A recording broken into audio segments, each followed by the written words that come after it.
We've done this for almost 225 years now in our family, and there are some things we do the same. There are some things that have changed a little bit. The contents of the vault, we were pretty slow to computerize here at Jim Beam. So a lot of the government records that we are required to keep were all done in longhand and handwritten, and in boxes and journals. And it was used primarily to store documents and artifacts that the company wanted to keep protected. But when you look at it, you would think it was a vault full of money.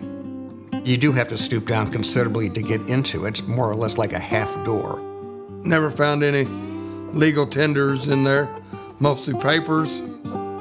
One of the oldest assets we found in the vault was this very large old ledger. When we opened it up, we saw some notations that dated back before the 1900s.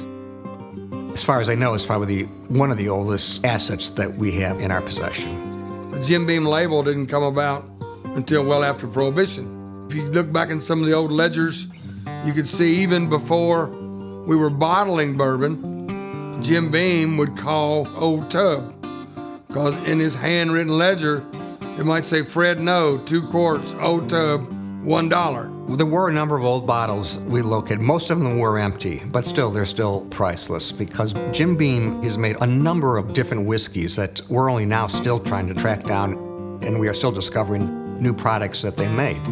Colonel James Beam was one of the first products that was produced after Prohibition, which had a picture of my great-grandfather on the face label.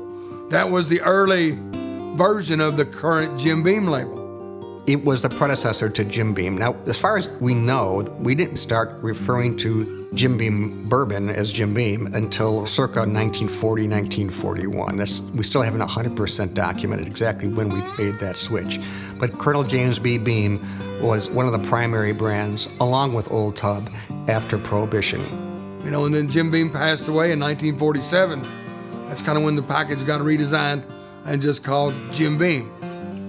It was T. Jeremiah's way of honoring his father, to have the namesake of his dad on the bottles of our most popular bourbon.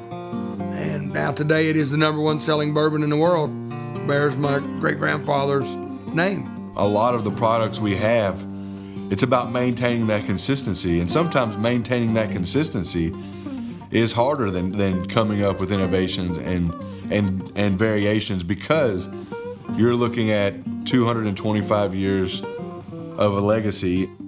One of the things we found, one of our prized possessions, is a letter that Jim Beam typed out requesting reinstatement of his liquor making license. It was dated, I believe, 2 days after the repeal of Prohibition, so he typed fast.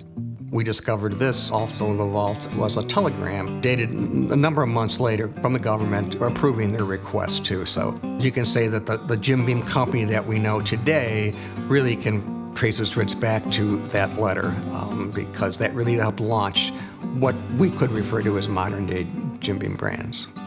One of my favorite things about working here is being able to talk about my ancestors. As long as I'm continuing on this tradition, their legacy, and they live on. I see a lot of my father in my son, which is, it's good. It's great for our industry. Dad said something a few months back of, if everybody would just sit down and have a damn drink, things wouldn't be so bad. If some people that in the world today could just sit down across the table and share in a drink, they might come to a common ground on something. I want to be the person that puts that drink in their hand, and that's what I want my legacy to be.